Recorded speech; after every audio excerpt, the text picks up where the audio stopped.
बिस्मिल्लाहिर्रहमानिर्रहीम। नाज़रीन अस्सलाम वालेकुम। मैंने न्यूज़ के साथ मैं हूँ हाफिज़ खुरम शेहज़ाद। नाज़रीन, साबका स्पीकर कौमी असम्बली इयाज़ सादक की जानिब से एक मुतनाज़िया बयान सामने आया अभिनंदन के हवाले से, और उस बयान के बाद उन्हें काफ़ी मज़म्मत भी की जा रही है और मज़म्मत करनी भी चाहिए।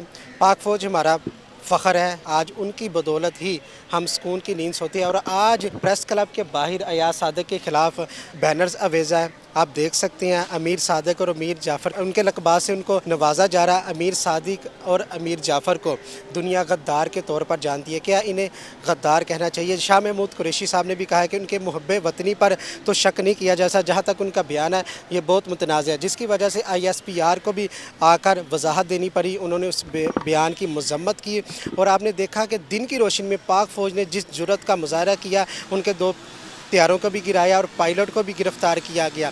फिर जिनेवा कन्वेंशन के तौर पर और उसको मद्देनज़र से पीस जेस्चर के तौर पर उनके पायलट को रिहा किया गया, जहां से पूरी दुनिया में एक मुस्बत पैगाम गया और सफारती सतह पर भी पाकिस्तान को काफ़ी कामयाबियाँ समेटी।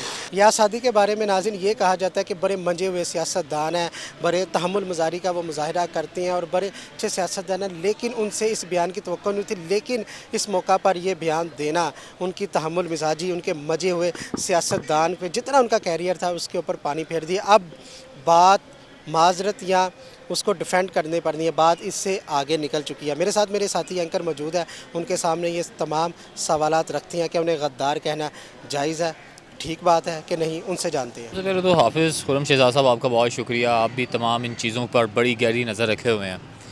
और सबसे बड़ी और अफसोसनाक जो बात यह है कि स्पीकर कौमी असम्बली जो साबिक़ हैं इयाज़ सादिक साहब, जिन्होंने इलेक्शन भी लड़ा मुस्लिम लीग नून के प्लेटफार्म से, इन्हें स्पीकर बनाया गया, बड़े मैच्योर सियासतदान हैं। और इस बयान के बाद वज़ीर ख़ारजा शाह महमूद कुरैशी साहब का भी एक बयान सामने है। उन्होंने कहा कि मुहिब्बे वतन होने में, इयाज़ सादिक के मुहिब्बे वतन होने में कोई शक नहीं है कि वो मुहिब्बे वतन है। मगर ये बयान जो है ये एक बड़ा डाउट सा क्रिएट करता है कि आखिरकार क्यों ये बयान दिया गया। जहाँ तक आप मेरी ज़ाती राय पूछें तो मैं ज़ाती राय में तो यही कहूँगा कि जो इयाज़ सादिक हैं बड़े मैच्योर सियासतदान हैं और बड़े दूरअंदेश सियासतदान हैं, बड़ी गहरी नज़र रखे हुए भी हैं। मुझे ज़ाती तौर पर ऐसा लगता है कि जैसे वो उनसे ये बयान दिलवाया गया है, वो क्योंकि कभी भी पाकिस्तान की जो सलामती है इसके हवाले से कोई भी वो एंटी बात करने वाले नहीं हैं। क्योंकि उनकी सियासत के जितने भी आप उनकी वो तारीख़ उठा के देख लें, सियासत में जब से वो आए हैं, कभी भी उन पर आप कोई ऐसा एलिगेशन नहीं साबित कर सकते जिसमें उन्होंने कौमी सलामती को कोई ख़तरा हो और वो या तो पीछे हटे हों या उन्होंने कौमी सलामती के लिए जो ख़तरा हो कोई ऐसा बयान दिया हो। बड़े मैच्योर सियासतदान हैं। अब 2-3 चीज़ें सामने आती हैं। PDM के जलसे से नवाज शरीफ की तकारीर हैं, किस तरह से हिट किया गया है। उसके बाद मरीम नवाज़ है। अच्छा, इस तरह का बयान जो बयानिया है, ये तो नहीं मैं कहूँगा कि ये उन्हीं के बयानियों को लेकर चल रहे हैं, मुस्लिम लीग नून के या जो बयानिया हैं उसको लेकर चल रहे हैं। मगर ये चीज़ ज़रूर है कि इनमें भी अब वो हल्की हल्की सी भिनक आनी शुरू हो गई है, जो कि वो दूसरी लोगों में आना शुरू हुई। अब जितने भी लोगों से हमारी बात हुई है इस हवाले से भी, आप भी जैसा कि सुबह बैठे सर पकड़ के बैठे थे कि आप सिर्फ यही कह रहे थे कि इयाज़ सादिक जवाद साहब, और ये बयान मेरी समझ से बालातर है। जहाँ तक आपने मुहिब्बे वतन की बात की है, बड़े मैच्योर सियासतदान की बात की है, उनके इस बयान से ना तो उनकी कोई पार्टी को फ़ायदा हुआ है, बल्कि उनकी पार्टी को नुकसान हुआ है। ना हुकूमती जो पार्टी है PTI, उनका कोई नुकसान हुआ है, बल्कि कौमी इदारों का नुकसान हो कौमी गया है। इदारों का नुकसान हो गया। बिल्कुल, आप उन्हें क्या पैगाम दे रहे हैं? ठीक है ना। फिर आप उन्हें मैच्योर सियासतदान कैसे कह सकती हैं कि एक मैच्योर सियासतदान ने इतनी बचकाना हरकत कर दी? मैं यही तो बात आपसे करना चाह रहा कि जैसा कि मुझे ये लग रहा है ज़ाती तौर पर, अगर उनकी सियासत की तमाम यानी कि उठा के देखी जाए, हिस्ट्री उठा के देखी जाए, मुझे ऐसा फील हो रहा है हाफिज़ साहब कि जैसे ये बयान उनसे दिलवाया गया है, वो अब वो कहते हैं मैच्योर सियासतदान हो के तो उससे बयान वो बयान दे देगा, किसी के दबाव में आके किसी के बयानिए के साथ वो खड़ा हो जाएगा। जी जी, मैं यही तो कह रहा हूँ ना कि हम उनसे एक्सपेक्ट नहीं कर रहे थे। आप सुबह सर पकड़ के क्या कह रहे थे कि ये मैं तो उनसे एक्सपेक्ट ही नहीं कर रहा। इयाज़ सादिक और ये बयान और ये फ्लैक्सें जो जितनी भी लगी हुई हैं, हम लोग उनसे एक्सपेक्ट नहीं कर रहे थे। हाँ, इस तरह के जो बयानात हैं, मगर इस लेवल के तो नहीं, मगर इस तरह के जो ताबड़तोड़ हमले होते हैं वो और दीगर जो गुजर रहे हैं इस वक्त, उनसे आप एक्सपेक्ट कर सकते हैं। ठीक है कि वो इस तरह के बयान दे सकते हैं, कोई इदारों के मुतनाज़ा बयान दे सकते हैं। बहुत से बयानात आपके सामने भी हैं, सोशल मीडिया पर पड़े हैं, क्लिक पर सारा कुछ नज़र आ रहा है। और पिछले दिनों में ये बयानात आ भी रहे थे, सामने भी आए हैं, मेल मुलाकातों भी सामने आई हैं बयानात भी।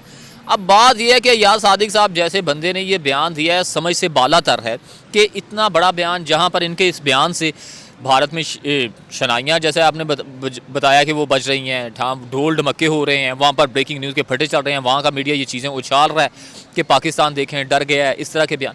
तो मैं ये कहूँगा कि इसके लिए अब जो डायलॉग की ऑप्शन है मुझे वो ख़तरे में पड़ती नज़र आ रही है कि एक पहले थोड़ा सा एक माहौल बना था ये जलसे जुलूसों के बाद कि कोई शायद के डायलॉग हो जाए, जहाँ पर ये वज़ीर आज़म की तरफ से भी कहा गया था, इमरान खान साहब की तरफ के, कि डायलॉग करने के लिए तैयार हूँ सवाए एनआरओ, खैर वो एक अलग मैटर है।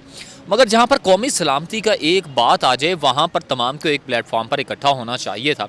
जहाँ तक आपकी बात है कि अयाज सादिक साहब क्या बच्चेगाना बयान देना, ठीक है, इस तरह का भोंडा बयान दे देना और उसके बाद इतने मैच्योर सियासतदान से ये कैसे वो प्रेशर में आ सकते हैं।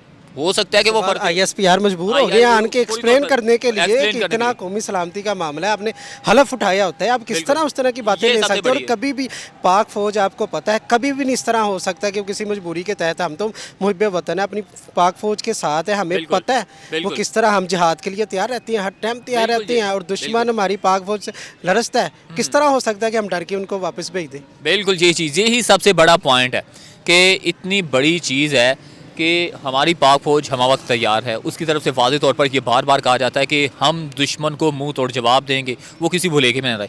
और उस वक्त मुझे अच्छी तरह याद है कि आसिफ गफूर साहब होते थे DG ISPR, उन्होंने वाज़ेह तौर पर ये बयान दे दिया था कि हमने दिन की रोशनी में, आपने रात के अंधेरे में, हमने तो दिन की रोशनी में उनको तारे दिखा दिए थे और ठीक है उनके हाथ पाँव फूल, पूरी दुनिया ने देखा, उनके मीडिया ने आन के देखा, तस्दीक की, ठीक है। उधर शोक का आलम हो गया, मरग का आलम हो गया, बिल्कुल जैसे फोतगी हो गई है, ठीक है। वो कल तक बड़ा उछल रहे थे, हमने पुलवामा में यूं कर दिया, फलां कर दिया, उन्होंने अभिनंदन कराया तो वो सबके सामने आ गया, यानी कि वो झुठला भी नहीं सकते थे, पूरी दुनिया ने देखा। आपने बिल्कुल सही पॉइंट आउट किया। अब बात यह है कि हमने तो दिखा दिया, हमारी पाक फौज तो हम वक्त तैयार है। DG ISPR को हंगामी तौर पर आके उस चीज़ की वजाहत करनी पड़ी सिर्फ़ और सिर्फ भारत को जवाब देने के लिए। कब तक हम इस तरह के इमेच्योर बयानात देते रहेंगे, कब तक हमारी फ़ौज है वो आके हमें डिफेंड करती रहेगी? खुदा ना कुछ सोच के नाखुन लें, मैं तो यही कहूँगा। देखिए इनकी तरफ से बयान आ रहा है, मुस्लिम लीग नवाज़ की पूरी जो क़यादत उनकी तरफ से कहीं ना कहीं उनको डिफेंड किया जा रहा है। जी माहौल इस तरह का पेश कर दिया, हमें मोदी के यार कहा जाता है, हमें ये कहा जाता है। और जब मोदी के यार या ये कुछ कहा जाए तो आप फिर जो कौमी सलामती के अंदर फैसले होते हैं उनको बाहर ले आएंगे, ये तो फिर तो वो ठीक कहती है ना आपको कि इस तरह।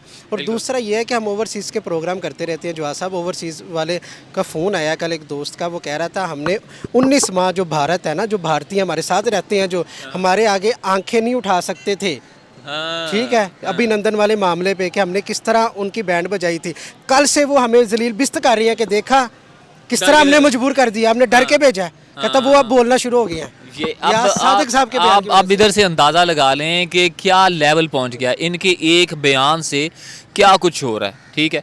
यानी कि आप ये शो कर रहे हैं दुनिया को कि हम मजबूर हो गए हैं, हम पिस गए हैं, हम प्रेशराइज हो गए, उन्होंने हमसे प्रेशर बिल्ड किया, हम प्रेशराइज हो गए हैं तो हमने फौरी तौर पर।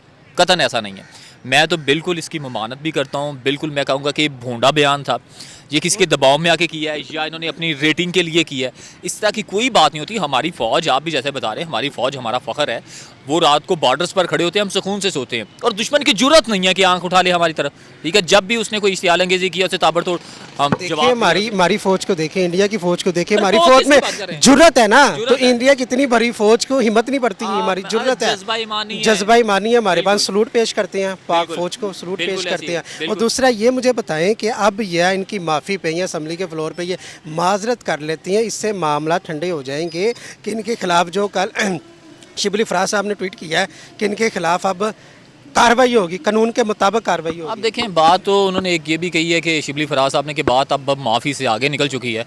सियासत एक ऐसी चीज़ है, ख़ास तौर पर पाकिस्तान में अगर पॉलिटिक्स की बात की जाए तो, या किसी भी दुनिया में पॉलिटिक्स की बात की जाए, कोई ना कोई वाया रहता है सियासत में बातचीत के लिए, डोर खुले ही रहते हैं हाफिज़ साहब, ठीक है। डायलॉग के अलावा कोई बात नहीं होती, कोई भी मामला है। आपको याद होगा कि इमरान खान भी, दूसरे भी पॉलिटिशियन वो यही कहते थे कि कोई भी मुतनाज़ा इलाका है या कोई भी चीज़ है, अफ़गानिस्तान के मामले पे देख लें, डायलॉग की ऑप्शन खुली रहती है, डायलॉग होंगे, डायलॉग से बैठ के। मगर अयाज सादिक साहब को माफ़ी भी मांगनी चाहिए, ना सिर्फ असम्बली फ्लोर पर आके बल्कि पूरी कौम से माफ़ी मांगनी चाहिए और बाय रिटर्न भी मांगनी चाहिए और एलानिया माफ़ी भी उन्हें मांगनी चाहिए कि मैं शर्मिंदा हूँ अपने बयान से। अब ये नहीं कि उसको वजाहतें उसको जस्टिफाई कर रहे हैं, मेरे बयान को तोड़ मड़ोड़ कर इंडिया में पेश, हद नहीं हो गई है, खुद शर्मिंदगी हो रही है। अच्छा, शर्मिंदा नहीं हो रहे, उसको आगे फिर एक्सप्लेन कर रहे हैं, जस्टिफाई कर रहे हैं, क्या हो रहा है? वफाकी वज़ीर फवाद चौधरी साहब के बयान, चौधरी साहब का बताता हूँ आपको। फवाद चौधरी साहब, मैंने आपको बताया था अयाज सादिक साहब से ना आप एक्सपेक्ट कर रहे थे, मैं आपको कहता हूँ कि एक सर्वे करके देख लें, कोई बंदा उनसे एक्सपेक्ट नहीं कर रहा होगा। आपको ये मेरी ज़ाती राय है, शायद कि मैं ना हो लोग आपका मतलब है कि फवाद चौधरी साहब एक्सेप्ट मैं करते हैं? देखें अब फवाद चौधरी साहब के अगर उठा के बयानात देख लें तो आपको बहुत सी चीज़ें क्लियर हो जाएंगी। ठीक है, कुछ आपको मैंने बताया कि जो वज़ीर हैं, वुज़रा हैं या अपोजिशन में हैं, उनसे आप एक्सपेक्ट कर सकते हैं कि वो भोंडी हरकतें कर सकते हैं, वो बयानात दे सकते हैं। अब ये आपको भी पता वो कौन कौन से बयानात दे चुके हैं या उनका वो कौन से बयानिए पर चल रहे हैं। बात यह है कि याद सादिक साहब से हम एक्सपेक्ट नहीं कर रहे थे। फवाद चौधरी इमेच्योर सी बातें करते हैं, वो कोई चीज़ है वो मेच्योर होने देते हैं, ये तो आप पहले देख लें। मैं तो उसके बारे में कोई कमेंट भी नहीं करूँगा, यकीन करें। जी, जवाद साहब की अपनी बातें सुनी। पाक फ़ौज हमारा कौमी इदारा है, आज उनकी वजह से ही हम आराम की सुकून की नींद सोते हैं। पाक फ़ौज को हम सलूट पेश करते हैं। जहाँ तक इन सियासतदानों की बात है, अपने ज़ाती मफाद के लिए ये नाज़रीन किसी भी हद तक गुजर जाते हैं, हम इनकी बातों पर ध्यान नहीं देना चाहिए। रियाज सादिक साहब ने जो बयान दिया इंतहाई गलत बयान था और इंतहाई अहम मौके पर यह बयान दिया गया जब हमारी पाक फ़ौज सरहदों पर लड़ रही है, दुश्मन का मुकाबला कर रही है। उधर पीडीएम के जलसे चल रही हैं, जब नवाज़ शरीफ के बयानियों को जुटलाया जा रहे थे, इस मौका पर यह बयानात देने नहीं बनते। इंतहाई घटिया और गलीज़ बयान दिया गया। हम पाक फ़ौज के साथ हैं, पाक फ़ौज का हमें पता है, हमारा फ़ख्र है, हमारा इदारा है, हम उनके साथ खड़े हैं, हम उनको सलूट पेश करते हैं। और नाज़रीन, यहाँ पर एक चीज़ मैं और बताना चाहूँ, जितनी तेज़ी के साथ यहाँ पर बैनर लगे हैं, जितनी तेज़ी के साथ उतनी तेज़ी के साथ इन बैनर्स को उतार भी लिया गया। इसी के साथ अपने मेज़बान हाफिज़ खुरम शहज़ाद को जी इजाज़त, अल्लाह ने के बाद।